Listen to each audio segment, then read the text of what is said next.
Sir आप हम कहाँ पे याद रखते हैं। हमने स्टेक होल्डर्स को डिस्कस करना शुरू किया था बेटा।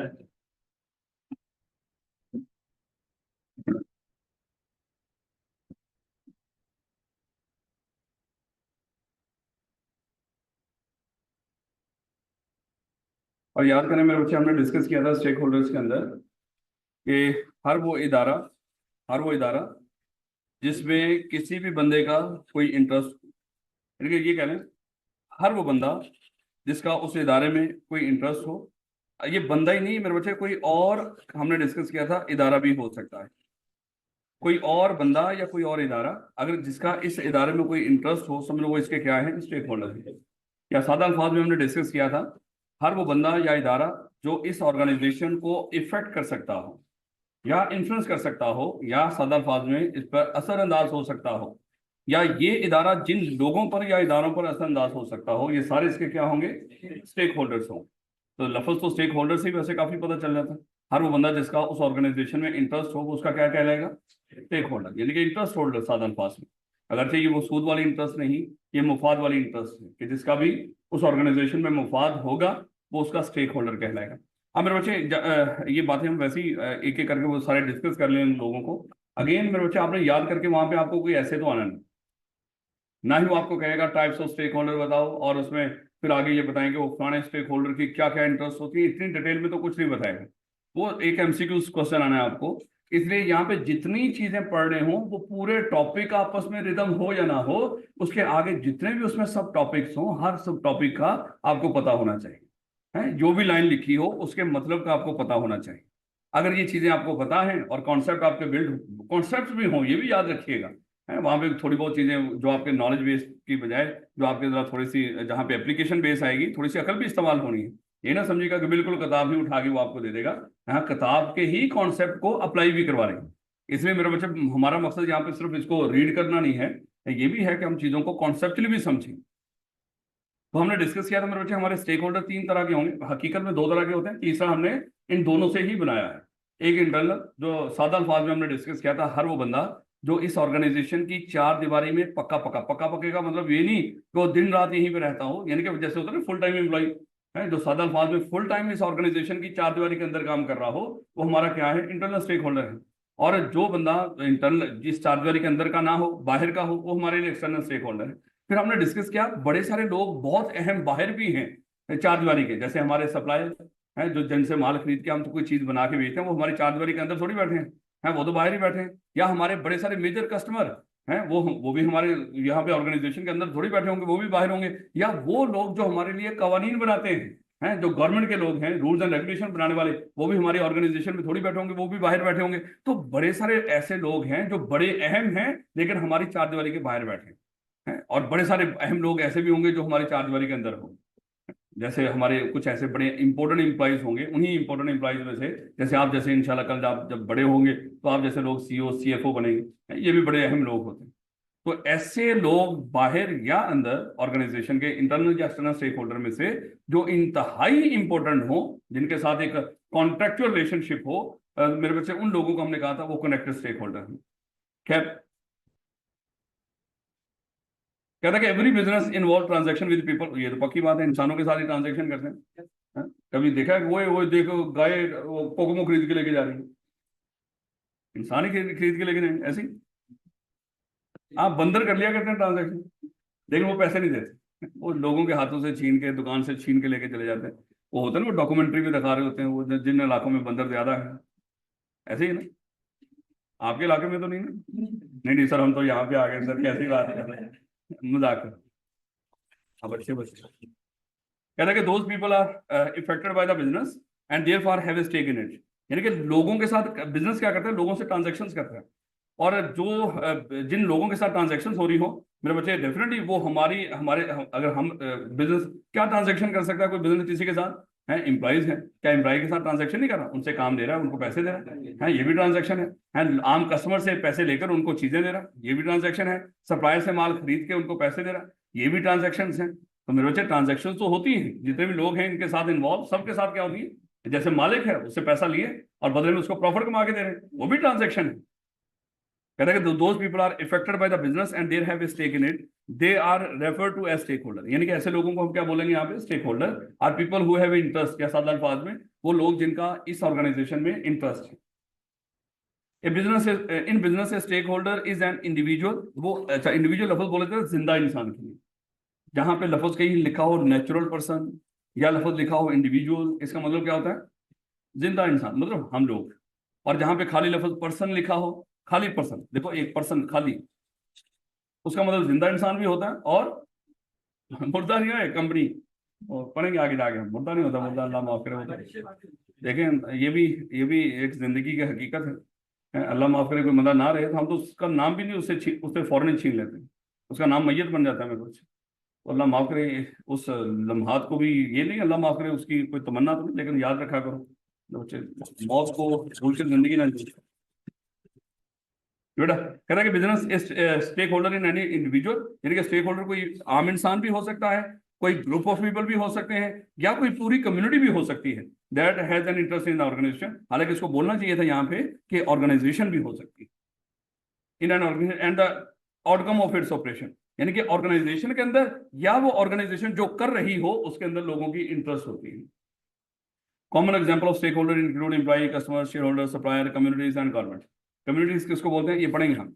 लोकल कम्युनिटीज वो लोग जो उस बिजनेस के इर्द गिर्द रहते हैं, होता है ना, जहाँ पे हमारे गांव में उधर कोई फैक्ट्री लग जाए है, उस फैक्ट्री का मुझे बताओ क्या लोकल कम्युनिटी को फायदा होता है या नुकसान होता है? क्या उनका फिर दिल करता है कि वो बिजनेस वहां से चला जाए, वो फैक्ट्री वहां से चली जाए है? एक तो उनको वहां से नौकरियां मिल गई, उसके बाद उस फैक्ट्री लगने की वजह से वहां पे रोड्स बेहतर हो गए, वहां पे सेहत की और बाकी छोटे मोटे और कारोबार भी शुरू हो गए उस फैक्ट्री के इर्द गिर्द है। तो लोकल कम्युनिटी का फायदा हो रहा है, नुकसान हो रहा है? फायदा हो रहा है। तो मेरा इसका मतलब क्या हुआ, अगर कहीं पे कोई बिजनेस हो, उस जो लोकल कम्युनिटी होगी वहां पे इर्द गिर्द के रहने वाले लोग, उनकी भी मेरे बच्चे उसमें इंटरेस्ट होती है। Different stakeholders have different interest, हाँ ये तो पक्की बात है, किसी का ज्यादा इंटरेस्ट होगा, किसी का कम इंटरेस्ट होगा है। जैसे मान लो कि यहाँ पे आप बाहर निकले क्लास से और एसी चलते छोड़ जाए, अभी एग्जाम्पल करा, आपको तो कोई दिक्कत नहीं इसमें है, आपको क्या, आपने कौन सा बिल पे कर रहा है, जान किसकी निकलेगी, मालिक की। इसका मतलब है ये सीएफई में इंटरेस्ट आपका भी है और मालिक का भी है, लेकिन शायद यहाँ पे इस मामले में दोनों के इंटरेस्ट में फर्क है, ऐसे मेरे बच्चे। तो यही मेरे बच्चे हम पढ़ेंगे यहाँ पे कि different stakeholders have different interest and companies often face trade off in trying to please all of them. अच्छा ये भी देखिएगा, कंपनीज कहते हैं, फिर कंपनी क्या करती है, कंपनी एक और प्रॉब्लम फेस करती है, और वो कौन सा है, often face trade off in trying to please all of them. Please का मतलब ये नहीं कि प्लीज करना, प्लीज नहीं, खुश। कई स्टेक होल्डर होते हैं कंपनी के, और अब देखो ना, अगर हम चुपके से जाके एसी बंद करके रखें पीछे से, अब मालिक तो खुश हो जाएगा, बिल कम हुआ है, लेकिन गुस्से कौन होगा, आप लोग। ये सर ये क्या है, हम लोगों ने क्या फीस नहीं दी सर, हम यहाँ पे अल्लाह से बैठे हैं, हमारा भी तो हक है इस गर्मी के माहौल में यहाँ पे कूलिंग बेहतर हो है। अगरचे आज भी मुझे कोई ज्यादा बेहतर नजर नहीं आ रही है। ये नहीं चलाया हुआ आपने इसे,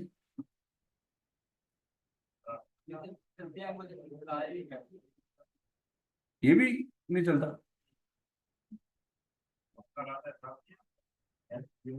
क्या किया था, चलता था ये, चल चला के देखो इसे। वैसे तो इतना बुरा नहीं है, लेकिन फिर मैं तो यहाँ पे कोने में खड़ा हूँ ना, मुझे तो यहाँ तक तो कोई हवा ही नहीं ना। चलो देखिएगा, अब मेरे बच्चे, अगर कोई कंपनी ज्यादा प्रॉफिट कमाए, ज्यादा प्रॉफिट कैसे कमा सकती है, चीजें महंगी बेच के। मुझे बताओ, जब चीजें महंगी बिकेंगी तो नाराज कौन होगा, कस्टमर। तो इसलिए मेरे बच्चे याद रखना कि अब अच्छा, कंपनी चाहती है कि कम तनख्वाहों के अंदर काम चला रहे हैं, कम तनख्वाहों में मेरे बच्चे नाराज कौन होगा, एम्प्लॉय, और खुश कौन होगा, एम्प्लॉय। और अगर हम प्रॉफिट कम करेंगे हैं, हाँ खुश कौन होंगे, कस्टमर। इसलिए मेरे बच्चे क्या, देखो बड़े सारे स्टेक होल्डर, देखो आपको डिसीजन मेकिंग सिखाई जा रही है। कल आप जब बड़े होंगे ना मेरे बच्चे, आपने फैसले करने हैं, और आपके हर फैसले का आउटकम हो।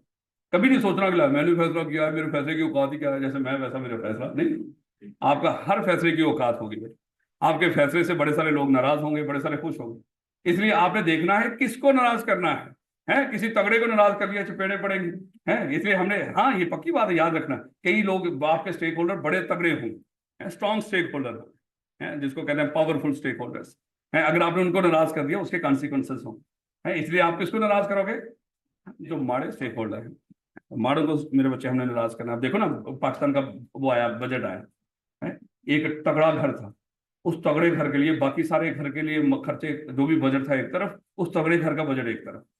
क्योंकि उसको मेरे बच्चे अगर हमने नाराज कर दिया तो उसके चपेड़े, पता है उसकी गूंज पूरे पाकिस्तान में जाती है, उसकी चपेड़े। हाँ हाँ, वो ब्लैक भी को नहीं है, तगड़े घर की बात कर रहे हैं। चलें, कहता है कि different stakeholders have different interest. किधर गया? हाँ, ट्रेड ऑफ, ये ट्रेड ऑफ की समझ आ गई मेरे बच्चे? कहता है कि therefore business would set priorities while playing a balancing act in serving all of its stakeholder. फिर आपने क्या करना है? प्रायोरिटी सेट करनी है, ज्यादा अहम कौन है, और फिर कोशिश करना चीजों को बैलेंस करने की। In a highly regulated business environment, the top priority of the business would be to operate within all boundaries set by the government, ensuring that there are, यानी कि ऐसा बिजनेस, ये देखो गवर्नमेंट भी आपकी स्टेक होल्डर होती है, और गवर्नमेंट स्टेक होल्डर क्यों है? वो कवानीन बनाती है? कल अगर आपने ऐसी वैसी हरकत की, आपके लिए ऐसा कानून बना देगी जिसमें आपको चलना मुश्किल हो जाएगा, है तो आप उससे इफेक्ट होंगे। इसका मतलब क्या हुआ? जैसे मैंने बोला, हर वो बंदा जो आपको इफेक्ट कर सकता हो या आप जिसको इफेक्ट कर सकते हैं, वो आपका स्टेक होल्डर होगा। तो गवर्नमेंट आपको इफेक्ट कर, गवर्नमेंट को आप कुछ नहीं कर सकते, याद रखिएगा। है गवर्नमेंट वो इदारा है, वो स्टेक होल्डर है जिसका आप कुछ नहीं बिगाड़ सकते, लेकिन गवर्नमेंट आपका बहुत कुछ बिगाड़ सकती है। एक छोटा सा कानून पास करेगी कि सारे सीए के कॉलेजेस बंद, तो बंद क्या कर लेंगे हम? क्या कहेंगे गवर्नमेंट चलना बंद हो जाएगी इससे? नहीं, गवर्नमेंट को कोई फर्क नहीं पड़ेगा, उसको इससे कोई लेने देने सीएफई कोई था या है या नहीं है। तो इसलिए मेरे बच्चे, गवर्नमेंट क्या करेगी? एक छोटा सा कानून बना के किसी भी इदारे के बारे में ऐसे स्ट्रिक्ट रेगुलेशन बना देगी जिसमें चलना मुश्किल हो जाएगा, वो बंद हो जाएगा। इसलिए आपने गवर्नमेंट की जो बातें हों उनको जितनी हों उसकी पासदारी करनी है, और बात को छोटे से कानून की भी वायलेशन की है। जैसे पिछले दिनों में मैं वो खबर पढ़ रहा था, कहता कि एक्साइज वालों के क्या हुआ, नहीं, एलडी वाले, किसी ने वो, चाहे वो फनी था या व्हाट्सएवर, कहता कि एलडीए वालों ने बिजली का बिल पे नहीं किया था, वापडा वालों ने आकर उनका मीटर काट दिया, और वापडा वाली बिल्डिंग का जो नक्शा था वो सही नहीं बना हुआ था, एलडीए वालों ने जाके बिल्डिंग करा दी। मतलब छोटी छोटी कोताहियां भी फिर होंगी, तो मेरे बच्चे उसमें याद रखेंगे। यानी कि आपने बिल्डिंग बनाई, उसमें एक और आपने एक और ऊपर एक वो बना दिया, कमरा बना दिया बिल्डिंग के ऊपर, और वो पहले नक्शे में नहीं थे, अब आ गया, तो आएंगे वो गिरा देंगे, उससे चाहे बाकी भी सारी खराब हो रही है उससे कोई फर्क नहीं पड़ेगा उनको। इसलिए छोटी सी भी हरकतें, कानून के साथ पंगा। हाँ,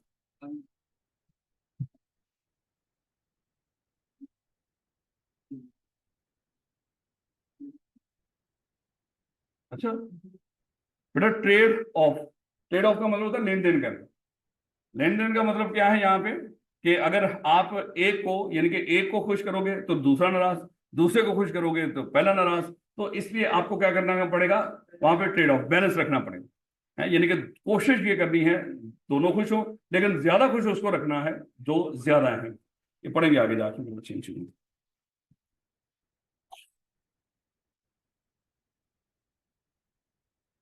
कहता है कि another example would be of a service related business. हम कौन है? हम कुछ बना के बेच रहे हैं, सर्विस रिलेटेड बिजनेस।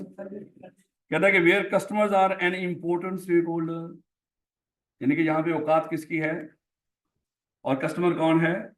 हम, यानी कि आप लोग। वाह, और देखना मेरे पास से सच्ची बात है? इसलिए तो आपके फीडबैक का हमें हमेशा फिक्र रहता है। इसलिए तो मैं आपको पहले ही कहता रहता हूँ, खुदा के लिए मैं एक लफ्ज नहीं छुड़वाऊंगा, आपने मेरा फीडबैक खराब नहीं करना।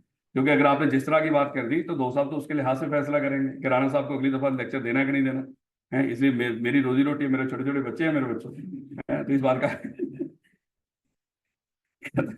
ये ना तरसगाना था वैसे ही आपको मजाक के तौर पे कह रहा हूँ, क्योंकि देखो सर ने कहा था ना, सर के छोटे छोटे बच्चे हैं, फीडबैक सही रख। कहता कि where customers are an important stakeholders and the business would क्या लिखा हुआ, include satisfaction of its customers in its vital state. यानी कि यहाँ पे सिर्फ एक ही चीज होगी, हमारा कस्टमर सेटिस्फाई होना चाहिए, आप लोग खुश नजर आने चाहिए, हमारी खैर है? और इतने खुश हों कि सुकून से बैठे, चाहे नींद आ रही हो, चाहे हम जो मर्जी कर रहे हो, और हम इतनी ठंड माहौल हो, खुश हो। सादा अल्फाज। कहता है कि stakeholder in an organisation is a person who has an interest. आज ये तो दोबारा नहीं आ गया। In what the organisation does, यानी कि स्टेक होल्डर कौन होगा? ऑर्गेनाइजेशन जो कर रही है उसमें उस बंदे की इंटरेस्ट हो, and who might therefore try to influence the decision and action of the organisation, या वो बंदा जो ऑर्गेनाइजेशन के फैसलों को इन्फ्लुएंस कर सकता हो, ऐसा बंदा जिसकी वजह से ऑर्गेनाइजेशन के फैसले चेंज हो रहे हैं, और भैया ये फैसला नहीं करना, उससे वो फलाना इफेक्ट हो जाएगा। जब फैसला करना है तो ऐसा फैसला नहीं कर लेना जो फलाने बंदे को नुकसान पहुंचा दे। सब लोग बंदा आपका क्या है? Stake holder. स्टेक होल्डर ये वैसे ये समझाने के लिए बातें कर रहा है आपको छोटी छोटी। Stakeholders are individuals and other, यहाँ पे आगे बकवास किया कि स्टेक होल्डर कौन होते हैं? आम इंसान भी होते हैं और other organisation, but they may often have a common interest. लेकिन मोस्टली इनकी इंटरेस्ट क्या होती है? चाहे वो ऑर्गेनाइजेशन हो चाहे वो आम बंदा हो, कॉमन इंटरेस्ट मेरे बच्चे अभी देखेंगे वो किस तरह के, हर एक की हर स्टेक होल्डर की हम इंटरेस्ट को मेरे बच्चे डिस्कस करेंगे कि किस बंदे की क्या इंटरेस्ट हो सकती है। It is therefore people to categorise same stakeholder into groups of people with a similar interest. फिर हम क्या करेंगे, जो जिनकी एक तरह की इंटरेस्ट है उनको एक ग्रुप में रखेंगे, जिनकी दूसरी तरह की इंटरेस्ट है उन सबको, उस तरह की इंटरेस्ट वालों को एक जगह पे इकट्ठा कर देंगे। यानी कि हम सेम तरह की इंटरेस्ट रखने वाले लोगों के ग्रुप बना देंगे। फिर देखेंगे किस ग्रुप के लिए हमने क्या करना है। कहते हैं कि people are groups within the organisation internal stakeholder, जैसे हमने कह दिया इंटरनल स्टेक होल्डर होंगे, या people groups are other entities that are external to the entity external stakeholder. हमने क्या कर दिए, स्टेक होल्डर्स को उनकी इंटरेस्ट की बेस पे उनके ग्रुप्स बना दिए। यानी कि कुछ इंटरनल स्टेक होल्डर है, कुछ एक्सटर्नल स्टेक होल्डर है। कहता है कि पावर इंटरेस्ट मैट्रिक्स, इसको बहुत इसने पहले बात कर दी। ये हमारे इस चैप्टर का तकरीबन आखिरी टॉपिक होगा, या इस एरिया का आखिरी टॉपिक होगा, पावर इंटरेस्ट मैट्रिक्स। ये हमने डिस्कस करना है कि जब आप बड़े होंगे तो आप किसी ऑर्गेनाइजेशन के लिए फैसले कर रहे होंगे, और जब फैसले कर रहे होंगे तो वहां पे मेरे बच्चे एक आपने मैट्रिक्स बना के रखा करना है। वो मैट्रिक्स किस चीज का होगा? Power interest matrix. वैसे ही लफज बोला, मैं समझाने के लिए बात कर रहा हूँ थोड़ी सी आपको। कहता कुछ ऐसे भी लोग होंगे, देखो इधर को जाए तो पावर हाई होगी, इधर को जाए तो अज्यूम कर लो ये इंटरेस्ट है इस साइड पे, इस साइड पे पावर है। ऊपर को जाए तो पावर हाई, इधर को जाए तो इंटरेस्ट हाई। यानी कि यहाँ पे पावर है 0 और यहाँ पे 1, यहाँ पे इंटरेस्ट है 0 और यहाँ पे 1, अज्यूम कर लो।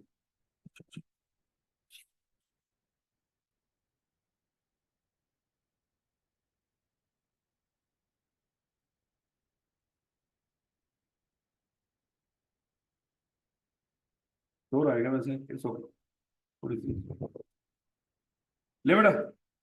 तो यहाँ पे जरा देखिएगा इसको, क्या कहता है कुछ ऐसे लोग भी होंगे जो यहाँ पे होंगे, कुछ ऐसे लोग होंगे जो यहाँ पे होंगे, कुछ यहाँ पे और कुछ यहाँ। जब आप बड़े होंगे तो लोगों को इस तरह डिवाइड करके रखेंगे ग्रुप्स के अंदर। अब यहाँ पे अगर देखोगे, ये पहले लोग देखो, ये वाले ये वाले, चलिए पहले ये देखिए।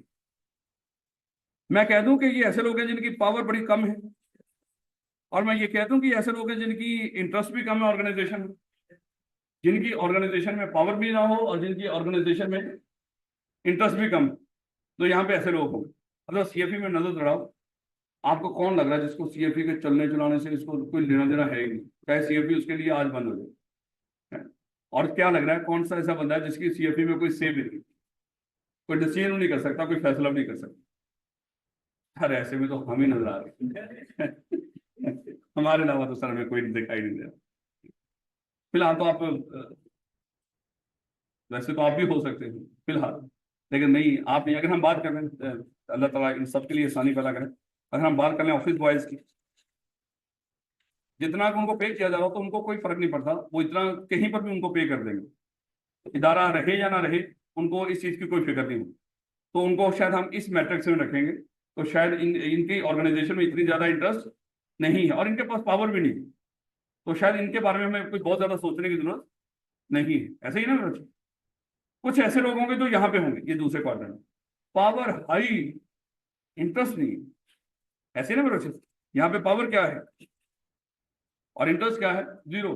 अगर देखा जाए बाहर, चलो इसको चाहे हॉरिजॉन्टल को पहले रखते हो आप लोग, पता नहीं क्या रखते हो, गोली मारो उस बात।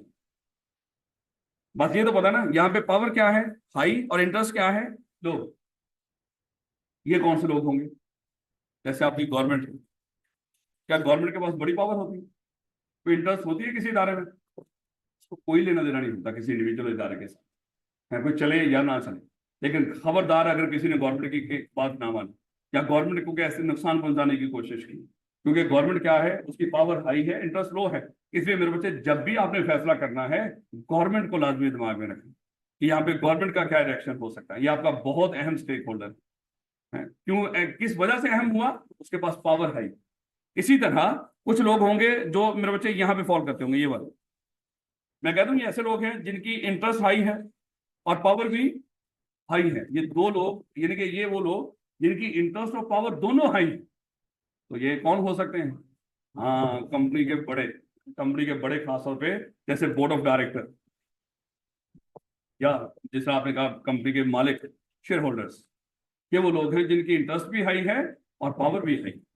इनका तो जाहिर बात है मेरे बच्चे, ये तो की प्लेयर्स, ये तो मेनली आपने रखने ही रखने हैं दिमाग में।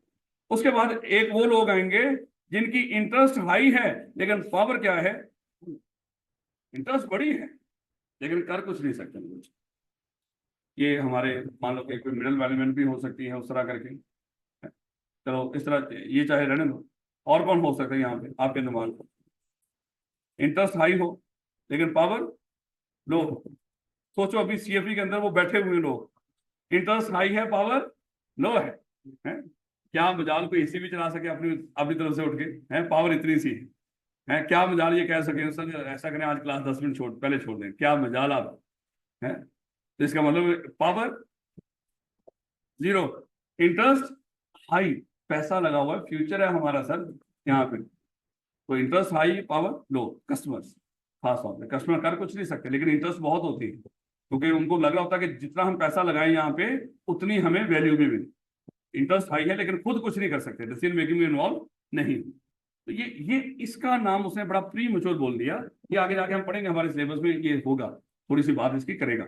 जब आप बड़े होंगे तो आपने क्या करना है, ये पावर इंटरेस्ट मैट्रिक्स यूज किया करना फैसला साजी के लिए है। आपने देखना कि मेरे पास ये पावर इंटरेस्ट मैट्रिक्स है, इसमें कौन सा स्टेक होल्डर किस मैट्रिक्स में फॉल करेगा, और जिसमें वो फॉल करेगा उसको उस लिहाज से आपने अहमियत देनी है। याद रखोगे? सबसे कम अहमियत किसको देनी है यहाँ पे? ये उससे कम अहमियत किसको देनी है? ये इससे ज्यादा अहमियत किसको देनी है? ये सबसे ज्यादा अहमियत किसको देनी है? ये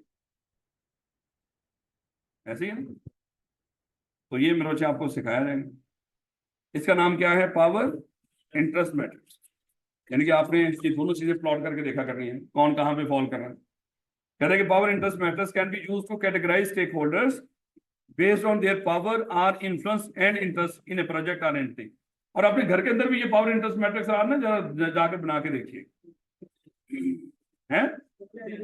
हाँ, आप पहले में होंगे ना, दो इंटरेस्ट दो पावर है, घर के मामला में कोई लेने देना नहीं और औकात भी नहीं, तो शायद हम पहले में। लेकिन मेरे बच्चे यही आप लोग क्या होंगे, कभी इंशाल्लाह घर के की प्लेयर्स होंगे हैं। जब ये सी इंटर तक जाने की बात है, उसके बाद की प्लेयर हर बात पे फोन करके पूछा करेंगे हैं, बेटा ये पुराना काम कर लें हैं? वो एक किसी ने वो चले क्या इस तरह की क्या वैसे कोशिश करना मेरे बच्चे, घर का एम इंजॉय इंजॉय है ना, कभी छुट्टी पे जाओ तो घर का ना बना के देखिएगा। एक तरफ पावर इंटरेस्ट देखना, घर में कौन कहाँ पे फॉल करता है, उसको उस लिहाज से इज्जत देनी है आपने।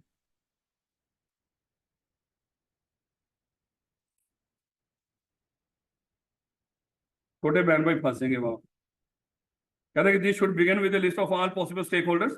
जितने स्टेक होल्डर हैं सारे पहले वो सोचो। Involve in a project, relevant stakeholders can be identified by reviewing corporate documentation, holding workshops and discussion with the management. यानी कि आपको कैसे पता चलेगा किसकी कितनी इंटरेस्ट ऑर्गेनाइजेशन। देखो आपने सीएपी नया नया ज्वाइन किया, आप इसके चीफ एग्जीक्यूटिव हो, अब आपने बड़े सारे फैसले करने हैं बीइंग चीफ एग्जीक्यूटिव, लेकिन उन फैसलों से कौन ज्यादा मुतासर हो सकता है और किसको मुतासर आपने करना है किसको नहीं करना। यानी कि करना मकसद नहीं होता, ये ना हो कि कोई फैसला करें उससे कोई मुतासर हो जाए और जब वो मुतासर हो वो आपको मुतासर ना करे। इस डर से हमने क्या करना है, सबसे पहले देखना है कि इस ऑर्गेनाइजेशन के स्टेक होल्डर्स कौन से। जैसे होता है ना नई नई शादी हो के घर में है, तो बहू आती है, सबसे पहले मेरे बच्चे वो उसको पता हो या ना पता हो, वो ये पावर इंटरेस्ट मैट्रिक्स ही इस्तेमाल करती है। देखती है इस घर में है, किसकी हाँ किसकी क्या इंटरेस्ट है, किसकी क्या पावर है, उस लिहाज से उसके साथ सलूक करना है। तो समझाने के लिए बात कर रहा हूँ, आप ये नहीं ये ना कहना कि सर ये देखो आप कैसी बातें कर रहे हैं। तो ये वो भी क्या करती है, एक ऑर्गेनाइजेशन में एक घर में नहीं है, ये घर एक सोशल ऑर्गेनाइजेशन है उस वो भी क्या करती है, ये नहीं कि आते ही सारा उद्यम बता देना, नहीं नहीं, वक्त का इंतजार करना है, पहले स्टेक होल्डर्स को चेक करना है, उसके बाद फिर बारी आएगी ऐसे। इसी तरह मेरे बच्चे अगर किसी ऑर्गेनाइजेशन में आप नए नए चीफ एग्जेक्टिव के तौर पे गए हो, जाते ही फैसले करने शुरू नहीं कर देने, पहले क्या करो, आप आइडेंटिफाई करो कि कौन है यहाँ पे, और कैसे पता चलेगा, डॉक्यूमेंट्स, ऑर्गेनाइजेशन के चार्ट्स देखो, कौन किस ओहदे के ऊपर है, डॉक्यूमेंट्स को देखो। उसके बाद होल्डिंग वर्कशॉप, लोगों को इकट्ठा करो, उनसे बातचीत करो, जो सबसे ज्यादा फोटोग्राफ हो, जो सबसे ज्यादा आपको आपकी बातों पे जवाब दे रहा हो, समझो ये बड़ा है बंदा है, इसका ध्यान रखना, कल जब कोई फैसला करोगे ये फिर सबसे ज्यादा चीखें चलाएगा है। तो उस वर्कशॉप से एंड डिस्कशन विद मैनेजमेंट, या लोगों से बातचीत करो, इंडिविजुअली जाके पूछो उनसे। कहते हैं कि internal stakeholder within a business organisation, internal stakeholder can be categorise into groups as follow. कौन कौन से हो सकते हैं? कहते हैं शेयर होल्डर ऑनर्स, ये इंटरनल पढ़ रहे हैं, एक्सटर्नल पढ़ रहे हैं, इंटरनल पढ़ रहे हैं। तो शेयर होल्डर और मालिक, ये क्या है? इंटरनल स्टेक होल्डर, मालिक है ना भैया, मालिक तो फिर इंटरनल ही रखेंगे ना, और या ऑनर कह लो, इसको एक ही बात है। कंपनीज में हम इनको मेंबर भी कह दिया करते हैं। कहते हैं कि executive directors and senior manager, देखो डायरेक्टर्स को यहाँ पे हम दो हिस्सों में रखें, एक होगा एग्जीक्यूटिव डायरेक्टर, एक होगा non executive director. Executive director वो होता है जो हर रोज कंपनी में आके बैठता है, जो हर रोज के मामला को डेली बेस पे देखता है, उसको कहते हैं एग्जीक्यूटिव डायरेक्टर। एक होगा एनईडी, नॉन एग्जीक्यूटिव डायरेक्टर, अभी वो आ जाएगा हमारा एक्सटर्नल स्टेक होल्डर के अंदर। यानी कि नॉन एग्जीक्यूटिव डायरेक्टर कहाँ पे फॉल करेगा, अभी वो दूर है, कितनी स्लाइड्स करके लेके जाना। नॉन एग्जीक्यूटिव डायरेक्टर ऐसा डायरेक्टर होता है जो बाहर से कभी कभार सिर्फ बोर्ड ऑफ डायरेक्टर की मीटिंग अटेंड करने के लिए आएगा। अच्छा देखो भाई, किसी भी कंपनी का बोर्ड ऑफ डायरेक्टर हो, उस बोर्ड ऑफ डायरेक्टर में कई डायरेक्टर शामिल हो, और वो डायरेक्टर जो भी फैसला करते हैं हमेशा अपनी मीटिंग में बैठ के करते हैं। और जब मीटिंग में जब डायरेक्टर फैसला करते हैं, वो जो डायरेक्टर डेली कंपनी की जिनके स्पुर्द हमने मैनेजमेंट की है, वो तो पक्की बात है, जब भी कोई फैसला करेंगे ऐसा फैसला करेंगे जहां जहां पे वो अपने आप को डिफेंड करे कह लो, या अपने मुफाद को सबसे पहले आगे रखें। लेकिन हम उन्हीं डायरेक्टर्स के अंदर कुछ और डायरेक्टर भी बीच में ऐड कर देंगे, वो डायरेक्टर बाहर से लाके वहां पे बैठाएंगे, जब ये फैसला करें उसमें ये बाहर वाला डायरेक्टर भी आके बैठे। तो ये बाहर वाला डायरेक्टर क्या करेगा, उसको उसको देखो, जो इंटरनल डायरेक्टर है, जितनी कंपनी अच्छा परफॉर्म करेगी उनको उतना पैसा मिलेगा। जो बाहर वाला डायरेक्टर होगा ना, उसको हम सिर्फ कंपनी की उस डायरेक्टर की मीटिंग को अटेंड करने की फीस देते हैं। ये जो नॉन एग्जीक्यूटिव डायरेक्टर है, इसको कंपनी में क्या मिलता है बना, ये आता है सिर्फ डायरेक्टर्स की मीटिंग अटेंड करता है बाहर से, ये डेली आके नहीं बैठता, कंपनी की मैनेजमेंट में शामिल नहीं होता।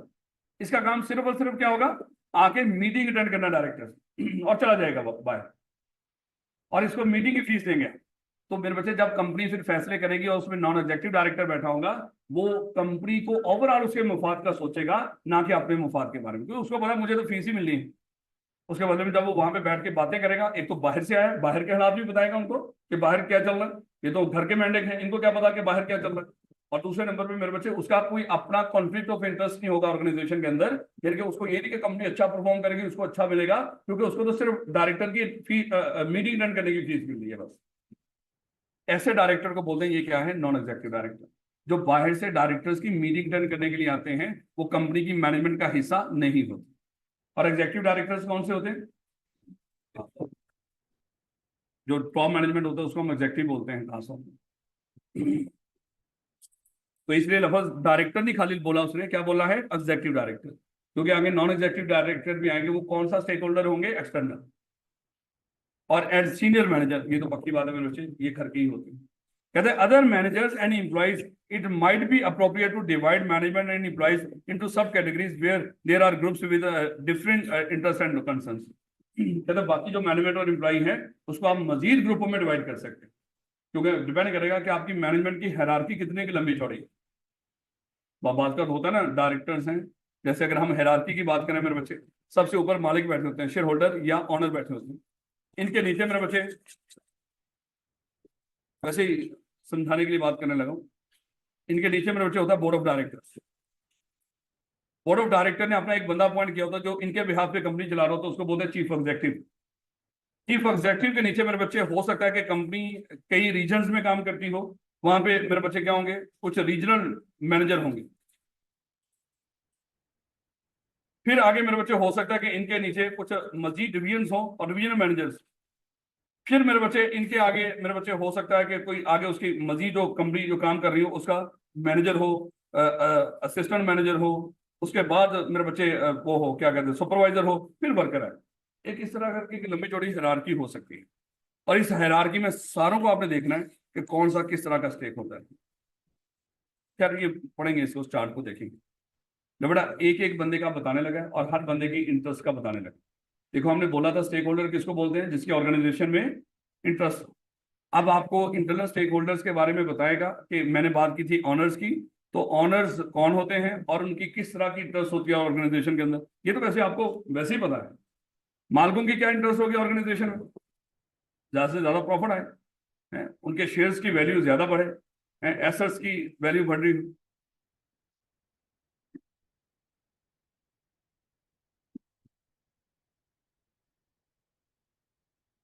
मतलब पता क्या है, आपकी तरफ देखे मुझे भी प्यास है। लिमिट ऑनर कहता है कि every business began as a result of ideas about a product or service by one or more entrepreneurs. नहीं नहीं बेटा, जज़ाक नहीं, मैं वैसे भी जज़ाक। तो कहता है कि कोई भी कारोबार कहां से शुरू हुआ था बोला, आइडियाज। और आइडिया किन्होंने सोचा था, एंटरप्रेन्योर, जो मालिक।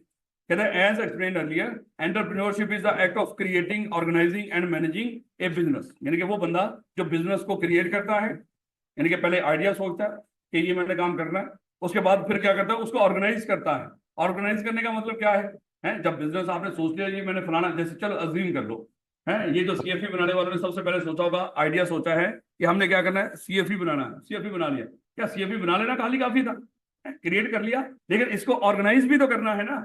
अब उसको पता था ये, क्योंकि ये सीए का कॉलेज है, और सीए के कॉलेज के अंदर क्या होगा, सबसे पहले एक एडमिशन ऑफिस होना चाहिए, उसके बाद इसके जो मैनेजमेंट के मामला को देखने के लिए खास तौर पर टेस्ट होंगे, उसके बाद एक टीए डिपार्टमेंट भी होना चाहिए, सारे कॉलेज के मामला को देखने के लिए एडमिनिस्ट्रेटिव डिपार्टमेंट, और पढ़ाने के लिए कोई फैकल्टी डिपार्टमेंट, मार्केटिंग के लिए मार्केटिंग डिपार्टमेंट, फिर इस तरह करके उन्होंने क्या कर लिए होंगे, डिपार्टमेंट बना लिए होंगे, फिर हर डिपार्टमेंट की जरूरत के मुताबिक लोग रखे। तो ये एक्चुअली वो क्या कर रहे हैं, जब वो डिपार्टमेंट्स बना रहे थे और डिपार्टमेंट्स के कामों को करने के लिए बंदे रख रहे थे, वो इस काम को क्या बोलते हैं, ऑर्गेनाइज कर। और फिर जब बंदे काम कर रहे होंगे मेरे बच्चे, उनको कंट्रोल भी तो करना है ना, मैनेज भी तो करना है, ये थोड़ी है कि उनको छोड़ देंगे अपनी मर्जी से काम करो। तो एक्चुअली जब वो हम उनके लिए रूल्स रेगुलेशन पॉलिसीज बना रहे होंगे, वो क्या होगा, मैनेज करना। फिर उसको मॉनिटर कर रहे होंगे कि जिस तरह हमने इनको कहा उस तरह काम कर भी रहे हैं। तो ये मेरे बच्चे कहता है कि बिजनेस कैसे बनते हैं, क्रिएट किए जाते हैं, ऑर्गेनाइज किए जाते हैं, फिर मैनेज किए जाते हैं। कहता है कि today lot of business are result of initiatives by individuals who take the risk of becoming entrepreneur. जितने बड़े बड़े कारोबार हैं, किसी ना किसी बंदे ने कोई इनिशिएटिव लिया है तो मेरे बच्चे ये कारोबार बना है।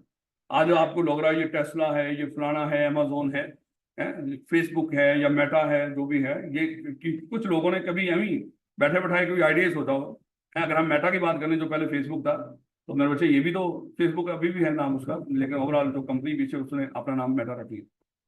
तो ये किसी बंदे ने ऐसे ही बैठे हुए कुछ यूनिवर्सिटी के लोगों ने, एक आधे दोस्त ने मिलकर वो इस तरह की चीज शुरू कर ली थी। अब देखो दुनिया के अमीर 3 लोगों में से हैं। और हम क्या सोचते हैं सारा दिन बैठ के, आगे कौन सी छुट्टी आ रही है जिसमें मैंने घर जाना है? हमारी सोच और अप्रोच यही है। सर हम वहां पे जाके सोचेंगे ना हमने क्या करना है। कहते हैं एंटरप्रेन्योर्स मालिक are critical to the development of new business. यानी कि नए नए कारोबार शुरू करना एक्चुअली कर कौन रहा होता है, entrepreneur. Because they create new products और इंप्रूव एग्जिस्टिंग प्रोडक्ट्स। क्योंकि मालिक वो लोग होते हैं जो नई प्रोडक्ट्स बनाते हैं या कोई ऑलरेडी प्रोडक्ट्स बना रही हो उसमें जिद्दत पैदा करते हैं। जैसे मोबाइल बन तो रहे थे, उस मोबाइल्स के अंदर मजीद जिद्दत पैदा होते होते होते आज देखो कहां से कहां तक चला गया। एक्चुअली जो ऑलरेडी प्रोडक्ट बन रही थी एग्जिस्टिंग प्रोडक्ट, उसको क्या कर लिया उन्होंने, इंप्रूव कर दिया। और वो चीज यानी कि वो नई वो चीज बनाते हैं जो कस्टमर चाह रहे होते हैं। और डेवलपमेंट भी ऐसे ही करते हैं प्रोडक्ट के अंदर, इंप्रूव वही करते हैं जिस तरह की कस्टमर की रिक्वायरमेंट होती है। नोकिया कभी था, क्यों, क्योंकि उसने अपने आप को इंप्रूव ही नहीं किया, जिस तरह की कस्टमर की डिजायर थी उसने उस लिहाज से अपने आप को चेंज ही नहीं किया, तो आज था बन गया। लेकिन बाकी एप्पल है, सैमसंग है, इन लोगों ने अपने आप को चेंज किया। और भी बड़े सारे हुआ करते थे, मोटरोला शटरोला पता नहीं क्या कुछ हुआ करता है। लेकिन अगर उन्होंने अपने आप को चेंज नहीं किया, चेंज होने के लिहाज से कस्टमर की जरूरियात चेंज हो रही थी, टेक्नोलॉजी चेंज हो रही थी, तो वो खत्म हो। तो ये एंटरप्रेन्योर ही होते हैं मेरे बच्चे जो सारा काम कर रहे थे। ये बस गौर से ये लाइन पे लाइन पढ़ना है, बस मतलब का पता होना चाहिए खुदा की। और जब ये सारा मैं पढ़ा रहा होता हूँ ना, मेरे बच्चे गौर से सुन लिया। सर हम पहले ही सारी बातें गौर से सुनते हैं, मुझे पता जितने गौर से सुन रहे हो आप। अच्छा देखो सारे बच्चे, मुझे पता होता है कौन बच्चा क्या कर, कौन कितनी गौर से सुन। कहता है कि people will be willing to create a business only if they expect to be rewarded for their efforts. कहता हम वही कारोबार करते हैं जिसका हमें रिवॉर्ड नजर आ रहा हो, यानी कि आपको लग रहा हो कि ये कारोबार करने में फायदा है तो आप करोगे, नहीं तो नहीं करोगे डेफिनेटली। कहता है the reward of owning a business come in the various form, यानी कि रिवॉर्ड कैसे मिलेगा कोई बिजनेस ऑन करने का आपको। कहता है some people are motivated by the chance to earn a large income, कई लोगों को होता है ज्यादा पैसा कमाओ, वो आपको कोई बिजनेस स्टार्ट करने में मजबूर कर रहा होता है। या other desire to be their own boss rather than work for someone else, या कुछ लोग कहते हैं कि नहीं भैया मैंने किसी के लिए काम नहीं करना, चाहे प्रॉफिट कम है लेकिन मैं खुद का बॉस हूँ, जब दिल करेगा छुट्टी कर लेगा, बल्कि जब दिल करेगा मैं छुट्टी में रहूंगा। तो इस मकसद के लिए हम क्या करते हैं, किसी की नौकरी नहीं करते। कह रहा है कि many people enjoy the challenge और द प्रेस्टीज, या कुछ लोगों को चैलेंजिंग काम करने का उनको पसंद है कि मैं कोई चैलेंजिंग काम करूंगा, जो लोग कहते हैं नहीं होगा मैं उनको करके देखूंगा। जैसे आप लोगों को सीए नहीं होगा नहीं होगा, आपने कहा मैं हो के आया अभी, मैं भी आगे आप लोगों के साथ फिर के बोला करूंगा नहीं होगा नहीं होगा, अल्लाह माफ करें। Many people enjoy the challenge और the prestige associated with owning a business, उनको लग रहा था कि प्रेस्टीजियस मामला है, प्रॉफिट चाहे कम है लेकिन कम से कम है तो मालिक तो होना किसी अपने कारोबार के। कहते हैं कि most business owner would agree that all these characteristics motivated them to start their. कहता है कि अगर आप ये बातें किसी भी बिजनेसमैन के साथ आगे डिस्कस करोगे वो इस बात पे एग्री करेगा, हाँ यही वजूहात होती हैं हमारे बिजनेस को स्टार्ट करने की या बिजनेस के मालिक बनने की। पढ़ लें, पता है गर्मी है, हॉस्टल्स में नींद पूरी नहीं हो पाती वैसे, लेकिन कोशिश कर लिया करो, उसके लिए कोई और टाइम क्लास के अलावा कोई आगे पीछे कर लो टाइम थोड़ा सा। हालांकि मैं इतना चीख रहा होता हूँ, इतना ऊंची बोलता हूँ, और मकसद सिर्फ यही है कि मेरी क्लास में बैठ कर कोई बंदा सोए, लेकिन क्या कमाल की स्कीना नाज़िल होती है आपके ऊपर यार, यानी कि इतनी शोर शराबे में सो जाते हैं, किस्मत वाले भैया, इतना सुकून। कहता कि many firms have grown by issuing, अच्छा ऑनलाइन वाले खुश हो रहे होंगे सर ये यहाँ पे बैठ के भी कौन सा तीर मार रहे हैं, सो ही रहे हैं ना, ये देखिए हम अपने घर में बैठ के पढ़े। कहता कि many firms have grown by issuing shares और स्टॉक टू अदर इन्वेस्टर। अच्छा जाहिर बात है मेरे बच्चे कोई बिजनेस हो, उस बिजनेस में ग्रो कर, अब ग्रो करने के लिए आप उसको क्या चाहिए होता है, पैसा, पैसा चाहिए होता है। और पैसा कैसे मेरे बच्चे वो करे इकट्ठा करता है, ये आगे जाके हम डिस्कस करेंगे। इस बिजनेस को हम हिस्सों में डिवाइड कर लिया करेंगे, हर हिस्से को हम शेयर कहा करेंगे, लोगों को शेयर बेचो और उससे पैसा लो, ये पढ़ेंगे शेयर्स का कॉन्सेप्ट क्या होता है। तो ये भी एक तरीका कार होता है, हिस्सेदार बना लो भाई लोगों को 7 साल 5 में। इसके लिए अल्फाज क्या हुआ, इशूइंग शेयर्स। शेयर्स का मतलब भी क्या है, शेयर हिस्सा है, आप हिस्सा बेचो किसी को और पैसा ले लो, लेकिन आप मालिक अकेले नहीं रहेंगे, आप वो बंदे भी आपके साथ मालिक होंगे क्योंकि हिस्सेदार बना लिया आपने उसको। और स्टॉक्स, ये मेरे बच्चे एक ही बात होती है, शेयर्स या स्टॉक एक ही बात होती है, ये याद रखिएगा, चाहे उसको स्टॉक्स बोल दो चाहे शेयर्स बोल दो। अगरचे इसमें स्टॉक्स में कुछ और चीजें भी आ जाती है, वो हम जब चैप्टर 4 पढ़ेंगे फिर हमें पता चल जाएगी, अभी आपने इस चीजें रोक के रखनी है। इन्वेस्टर कौन होता है, वो बंदा जो किसी बिजनेस में पैसा लगाना चाह रहा हो, उससे आप उधार भी ले सकते हो, शेयर इशू करके भी ले सकते हो, यानी कि ये दो तरीके दोनों इकट्ठे भी रखो, उधार वाला भी मामला होता है और मालिक बनाने वाला मामला भी। That is they essentially sell a portion of the ownership to these investor, या सादा अल्फाज में हम यही कहते हैं कि आपने बिजनेस के हिस्से किए और हिस्सों में से एक हिस्सा क्या कर दिया, आपने लोगों को बेच दिया। तो एक्चुअली वो शेयर बेचने का मतलब क्या है, जैसे आप किसी कंपनी के 500 शेयर खरीद लो, आपने 500 हिस्से खरीद दिए हैं, आपके हिस्सा 500 हिस्से, हिस्सा तो आधा भी बड़ा होता है, नहीं मेरे बच्चे उस कंपनी के अरबों हिस्से हैं और आपने कितने हिस्से इसलिए आपकी कोई औकात नहीं है बच्चे।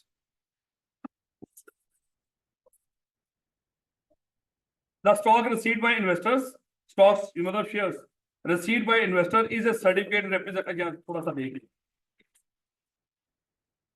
मेरे बच्चे, ये हमारी कंपनी थी, हमने सोचा, समझाने के लिए बात कर रहा हूँ, इस कंपनी को पूरी जिंदगी में ना मालिक पहले शुरू में सोच लिया करते हैं, इस कंपनी को पूरी जिंदगी में अज्यूम कर लो 1 लाख रुपया चाहिए होगा, ये कॉन्सेप्ट जरा सीख लेना मेरे बच्चे।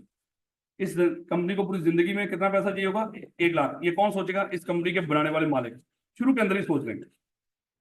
अब अगली बात आएगी, ये लाख रुपया इकट्ठा कैसे करेंगे हम फ्यूचर में जाकर, तो किसी सियाने ने कहा कि ऐसा करो, कंपनी के हिस्से बना दो, कंपनी के क्या कर दो, हिस्से बना दो। देखो अगर एक कंपनी है उसको आपने सिर्फ हाफ कर दिया, उसके 2 ही हिस्से हैं, एक एक हिस्सा 50,000 का और दूसरा हिस्सा 50,000। ऐसे ना मनोज, दो हिस्से, लाख रुपए चाहिए हमें, आपने हिस्से ही दो किए हैं, एक हिस्सा 50 का होगा, दूसरा हिस्सा, अगर ये दोनों हिस्से कोई बंदा खरीद लेगा, एक मिस्टर ए ने खरीद लिया एक हिस्सा मिस्टर बी ने खरीद लिया 50,000, क्या कंपनी को लाख रुपया मिल गया जो उसको चाहिए था, और दोनों हिस्से बिक गए, और दोनों क्या है, एक एक हिस्से के मालिक हो गए। लेकिन अगर 4 हिस्से कर लो और 25,000 कर दो, तो फिर मिस्टर ए ने 2 हिस्से खरीद लिए और 2 हिस्से मिस्टर बी ने खरीद लिए, या 4 लोगों ने एक एक हिस्सा खरीद लिया, और हमारे पास कितने पैसे आ गए, 1,00,000 रुपए आ गए। या आप उसके इतने हिस्से कर दो, कितने हिस्से, 1,00,000 रुपए के 10-10 रुपए के 10,000 हिस्से कर दो। एक्चुअली जब आपने 1,00,000 रुपए के 10-10 रुपए के 10,000 हिस्से किए हैं, आपने वो हिस्से किसके किए हैं, कंपनी के किए। जिस तरह शुरू में 2 किए थे, अब आपने कितने किए हैं, 10,000 हिस्से। अब हम जब 10,000 हिस्से करके रख लेंगे, अब कहेंगे देखो भैया 10 रुपए का एक हिस्सा है, ये किसी की भी उसमें औकात में होगा, वो उसको खरीद सकते हैं। हम लोगों को कहेंगे आओ अपनी अपनी औकात के मुताबिक इस कंपनी के हिस्से खरीद लो। एक बंदा आएगा, वो कहेगा सर मुझे इसके 100 हिस्से दे दो, वो 10 रुपए पे करेगा और 1,000 रुपया कंपनी को दे देगा। ऐसे ही इसी तरह एक बंदा आएगा, सर मुझे ऐसा करो इस कंपनी के 2500 हिस्से दे दो, 10 रुपए के लिहाज से वो कंपनी को 25,000 पे कर देगा। एक और आया, उसने भी 2500 खरीद लिए, 25, एक और आया, उसने 2500 खरीद लिए। जल्दी खत्म करते हैं ना, एक एक करके भी भेजो भेजो, हम यही अगले पूरे सेशन में यही काम करते रहेंगे, हैं। तो 25 और आया, एक और आया, उसने 24 तो खरीद लिए और 24,000 पे कर दिए। क्या वो सारे हिस्से बिक गए, क्या हमारे पास डिजायर्ड पैसा आ गया। अब जो बंदा, जिस बंदे ने 25,000 हिस्से खरीदे होंगे, क्या हर हिस्सा, हर एक अलग अलग हिस्सा होता है, जैसा ये करेंसी नोट होते हैं ना, हर रुपया 1 रुपया है, आप 100 रुपए इकट्ठे, एक एक रुपया करके भी इकट्ठे कर सकते हो 100, है। समझाने के लिए बात कर रहा हूं, पहले तो रुपए का भी नोट होता था ना। इसी तरह हर एक शेयर वाकई ही होता है, और हर शेयर का एक यूनिक नंबर होता है। जैसे अगर मैं कहूं शेयर नंबर 590, वो है इसके अंदर। शेयर नंबर 9,999 है इसके अंदर, 10,000 शेयर है ना।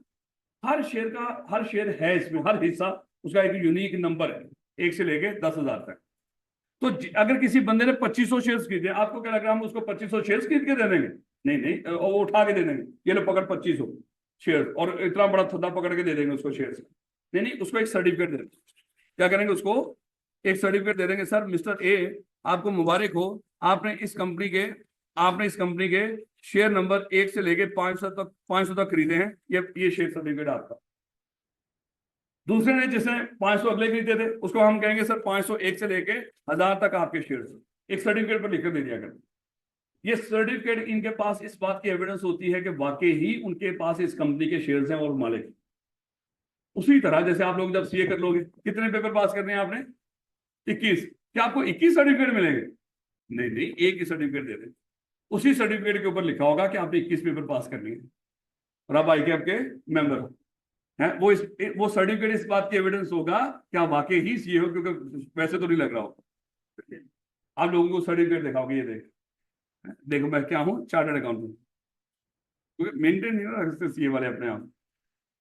तो a chartered accountant should look like to be chartered accountant, लेकिन हमारा असूल क्या है, एक गरीब should look like to be a गरीब। सर हम गरीब हैं, हमने गरीब ही दिखना है। भाई अमीर हो चुके होंगे उस वक्त इंशाल्लाह, तो आपने क्या दिखना है, गरीब से।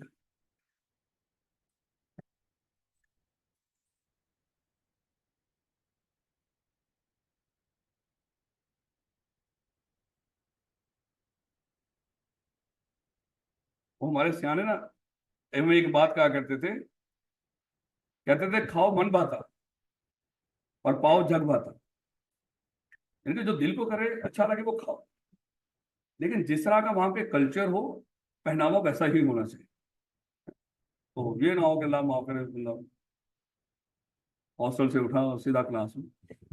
और मैंने कह रहा हूँ ना कि इन्हीं बच्चों को कल हम किसी उस पर बुला लेना, कोई किसी इवेंट पे, कोई सेमिनार पे, है, कहेंगे वो पीसी में आप लोगों की दावत है, पहचाने भी नहीं जाएंगे ये लोग, पता नहीं कहाँ से वो कपड़े निकाल के लेके आएंगे सारे, गर्मियों में 3 पीस तारीख है।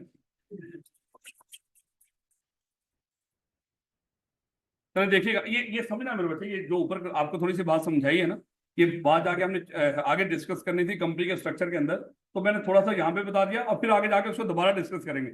इसको समझना है कि शेयर्स होते क्या है, और जो लोग बंदा शेयर खरीदता है वो शेयर होल्डर होता है, और जो शेयर खरीदता है उसको हम उतने शेयर नहीं देते बल्कि क्या देते हैं, एक सर्टिफिकेट, और वो उसमें सर्टिफिकेट पे क्या लिखा होता है, इस बंदे के पास इससे लेके इस तक नंबर ऑफ शेयर इसके पास।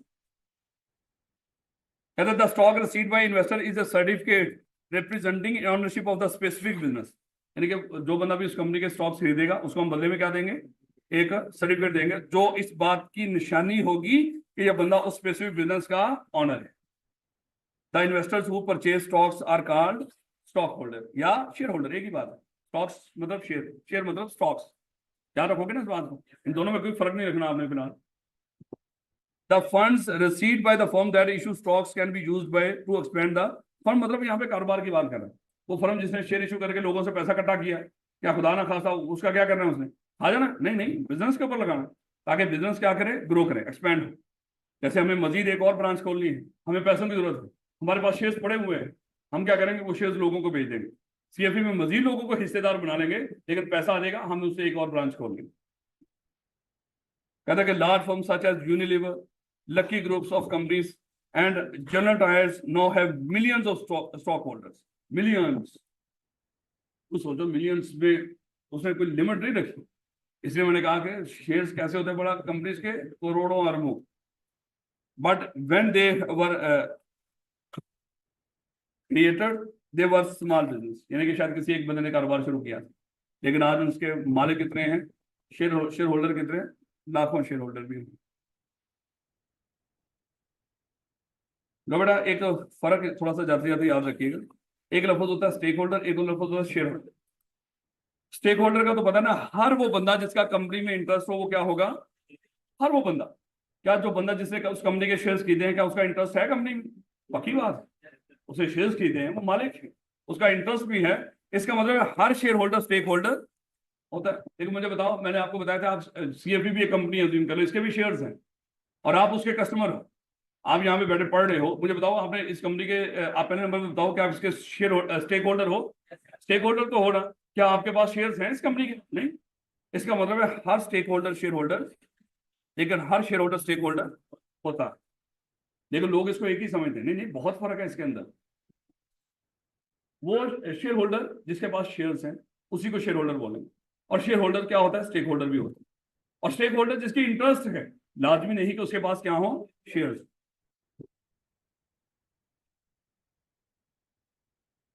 बस ये, this is the important distinction to make, a shareholder is anyone who owns who has any type of stake interest in a business, sorry stakeholder की बात करें, stakeholder कौन होगा, जिसकी कोई भी इंटरेस्ट हो, while a shareholder is someone who owns shares stock in a business and thereby has an equity interest, यानी कि इंटरेस्ट है इसकी भी, इक्विटी मतलब मालकों वाली इंटरेस्ट, हम पढ़ेंगे इक्विटी का मतलब होता है कैपिटल, जो पैसा हम बिजनेस में लेकर आ रहे होते हैं, यानी कि शेयर होल्डर क्या है, उसकी इंटरेस्ट भी है और वो शेयर होल्डर भी, शेयर्स खरीदे हैं तो उसकी इंटरेस्ट बनी, लेकिन हर स्टेक होल्डर एक शेयर होल्डर नहीं होता, लेकिन हर शेयर होल्डर स्टेक होल्डर, हर शेयर होल्डर स्टॉक, सॉरी, हर शेयर होल्डर स्टेक होल्डर, हर स्टेक होल्डर शेयर होल्डर, हर स्टेक होल्डर शेयर होल्डर, हर स्टेक होल्डर शेयर होल्डर, हर share holder stake holder. Large company the main share holder are not usually involved in the day to day management, ये हम पढ़ेंगे, ये करने दोबारा पढ़ेंगे, मुझे वो कंपनी का पूरा थोड़ा सा स्ट्रक्चर बनाना पड़ेगा। चलें इंशाल्लाह मुलाकात होगी जाके, मंडे को नहीं है।